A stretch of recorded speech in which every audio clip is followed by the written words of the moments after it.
So it's February 3rd right now. Today's pretty gloomy. Yesterday was sunny, and then the next day, and then this next week is supposed to be pretty rainy. So what I want to show you guys is some of my older Ataulfo rootstock trees. This is all in clay soil, so kind of keep that in mind. This is all in clay soil. But I'm going to show you guys the trees, and part of my projects for 2024 is top working a lot of my older trees to add different varieties onto it. So this right here, you guys probably seen this already. We'll just call this tree number 1. Not my oldest, but it has the thickest trunk diameter. So this is an Ataulfo grown in clay soil. It's February 3rd right now. We're in winter. Most of the fruits you see on here. So I removed several old limbs already. So there's only a few major limbs left, and we're definitely kind of keeping that. And the fruits on them is mostly two major varieties I have is on this tree. So all the fruits you see right here, this is Nam Dak Mai number 4, and this was from a fall bloom. And we picked several countless dozens of fruits already from it. It's been a good winter crop for us. We kind of been eating them sour green. So this is Nam Dak Mai number 4.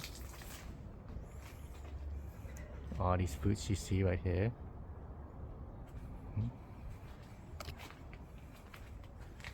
Right here is Nam Dak Mai number 4.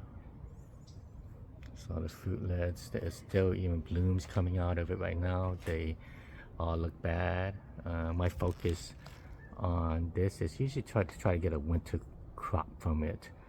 I don't really focus too much on any of the winter or spring blooms, just because it's so kind of disease prone that I don't really focus on it. I try to get a more like a fall bloom to hold.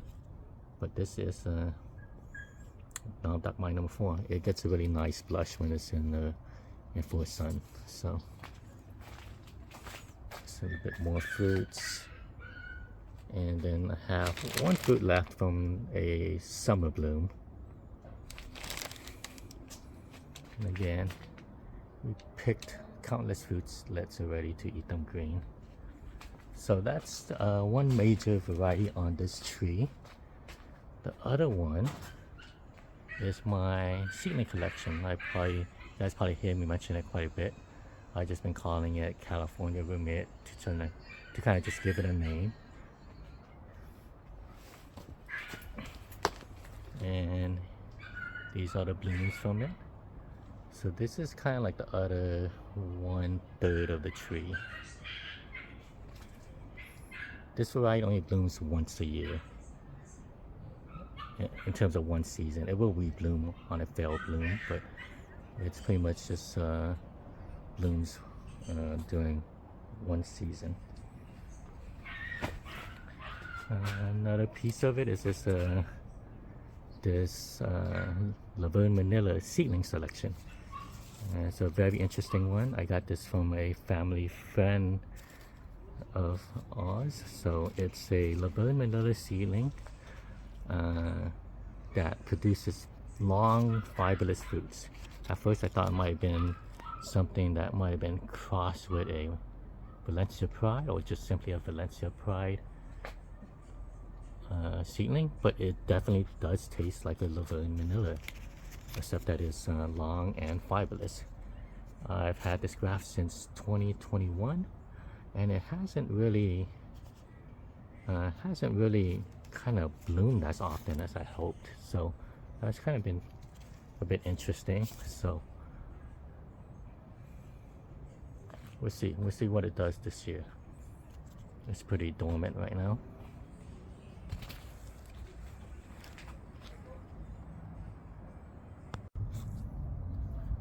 So that is most of the major limbs.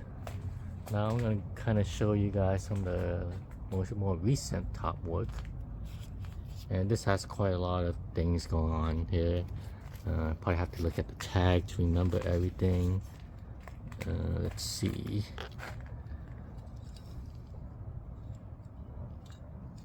Oh, so I have something here. Let's see. Something here. So this one's an interesting one. It's a variety I got from a friend of mine, which is a Kilgrimit seedling from Cambodia. Hers does look more true to mine's than what I have grown, so that's why I just kind of called this JW Kilgrimit. And then let's see what else is here. There's a Super Julie here. This is a peach cobbler. We have a coconut cream. Little gem.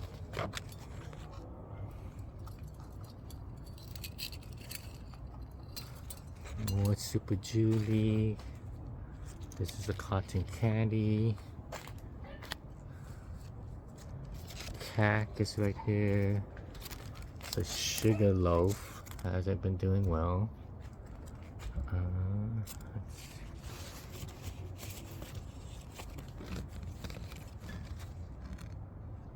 The Valkyrie. So lots of different varieties on here. I could kind of keep on naming them, but it's quite a few. Maha Chinook.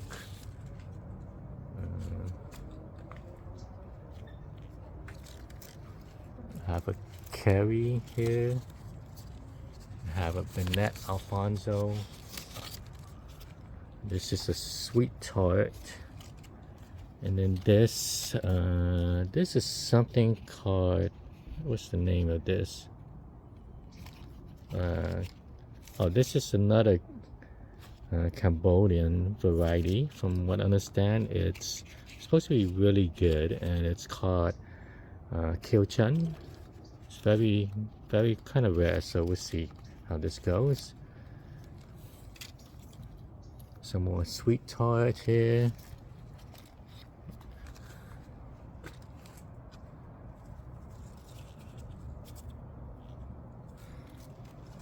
Okay, let's see what else I got here.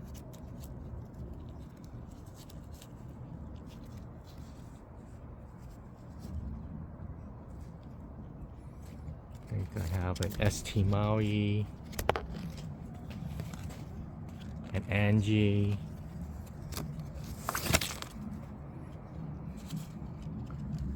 a Kesar,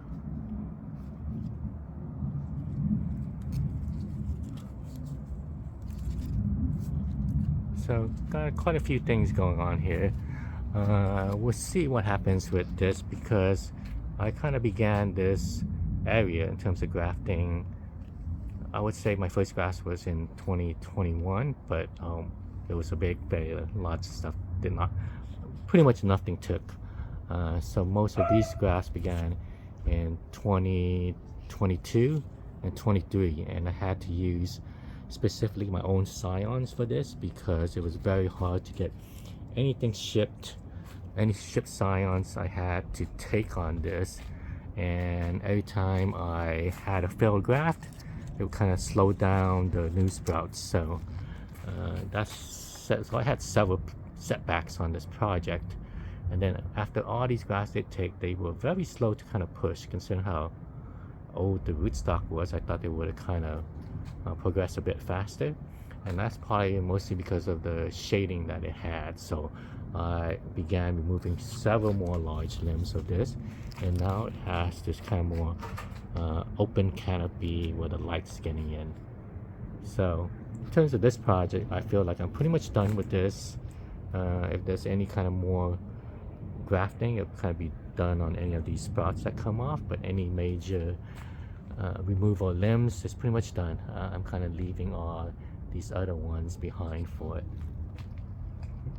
Okay, so we'll just call this tree number 1.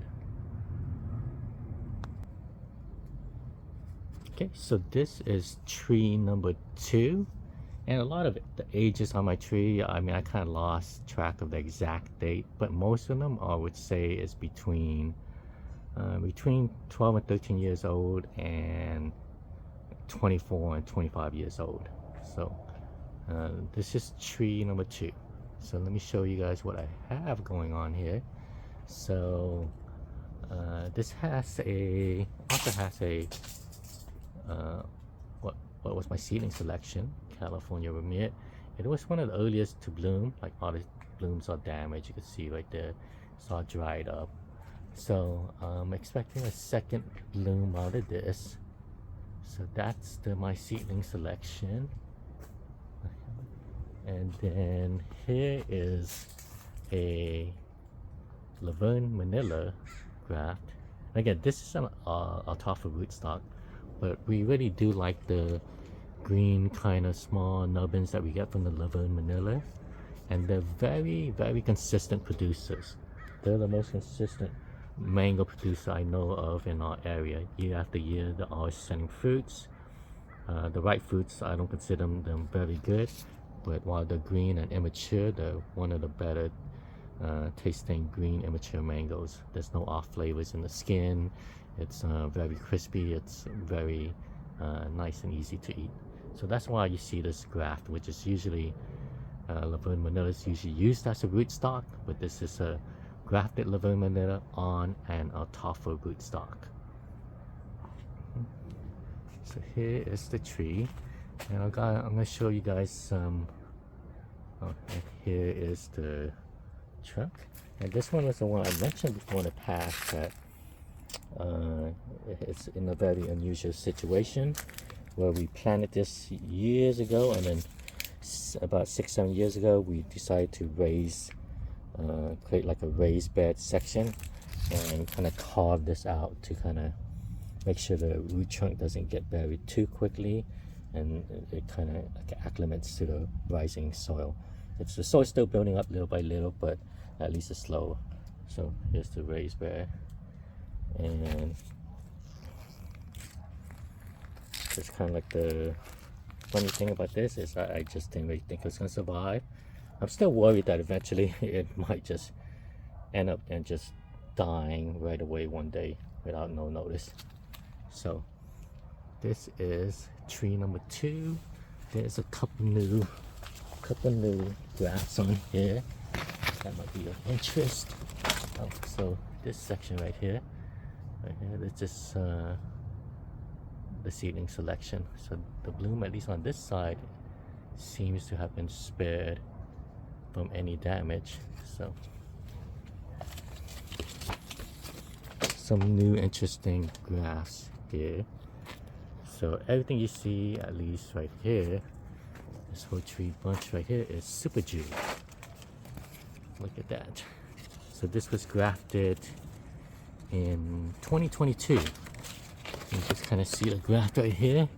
It's grown very nicely. So it's about maybe, I would say, a fifth or a sixth of the canopy right now, and I'm really hoping it sets some really nice healthy fruit this year. It's a very dense canopy, so it's super Julie, very dense canopy. I can see it all the way from here. This is all super Julie. And then right here is Maha Chinook, very vertical growing kind of shape. So Maha is a very vertical growing, at least my strain of Maha is very vertical growing. There's some blooms here. So eventually I'm gonna let this kind of grow out more, and it's gonna take up a bit more of the canopy. Chinook. Here's some blooms of the Laverne Manila.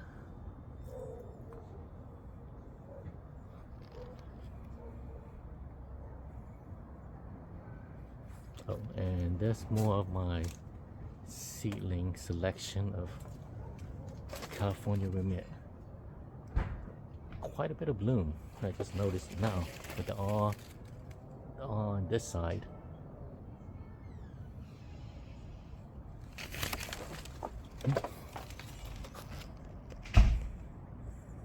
All right.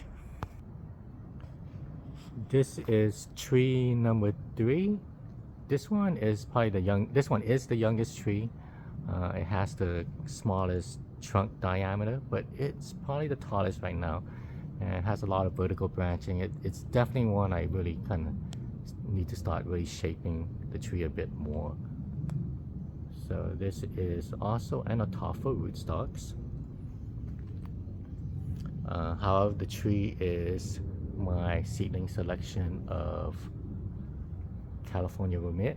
That's all of it. I really need to start doing a bit more top working on that, and that's what's going to happen this year, is that I really do have some plans to really begin doing some top working on all these older mature trees now that I have a good source of my own scion collection with a lot of varieties.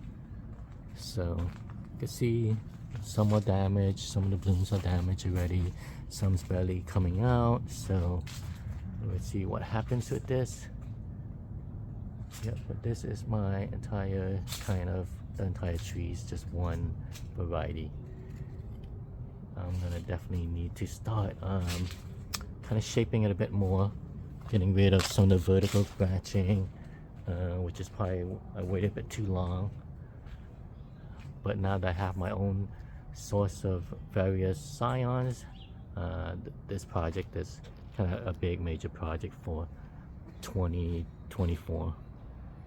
Okay, so this is tree number 3.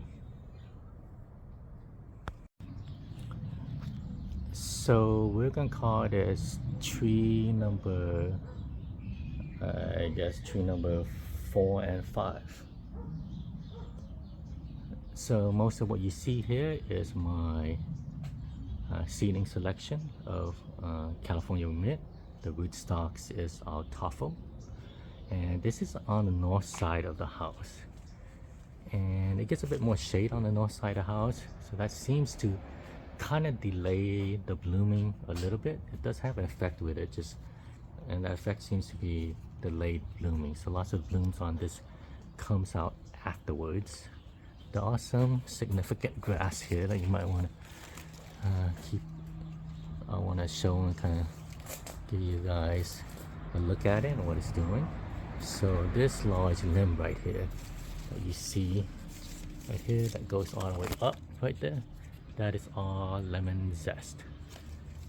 It's beginning to push some blooms a little bit. So yeah, even some of them on top has some blooms. So this is all lemon zest right here. Okay. Down here, right here, this is Nam Dak Mai Mun. So this is Nam Dak Mai Mun. Large growth right there. The other ones are beginning to push. And I got some grass here that's not really doing much, it's too much shade. Some like a cac, pina colada, and ice cream. But a bit too much shade. So let's see what else I got here. Oh, and this is a sweet tart right here. But again, the shade seems to be slowing it down a bit. And lots of my grass, usually it blooms in the first year, but the grass here doesn't seem to have bloomed until like the second year, and that's because I think because of it's on the north side of the house. There's lots of shade that's affecting it, so it's kind of interesting. But then the growth on it is a bit slower. Okay, what else do I have here?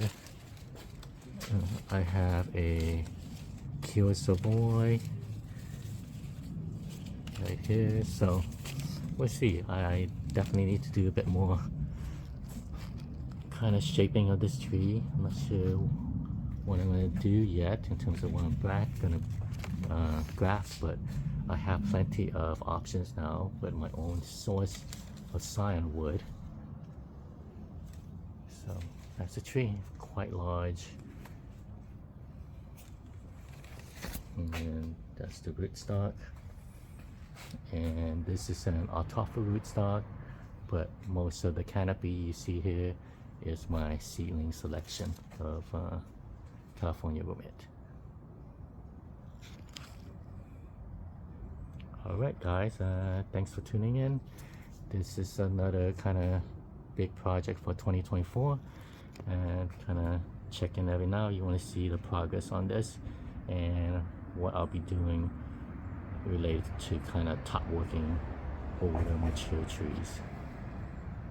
Thank you.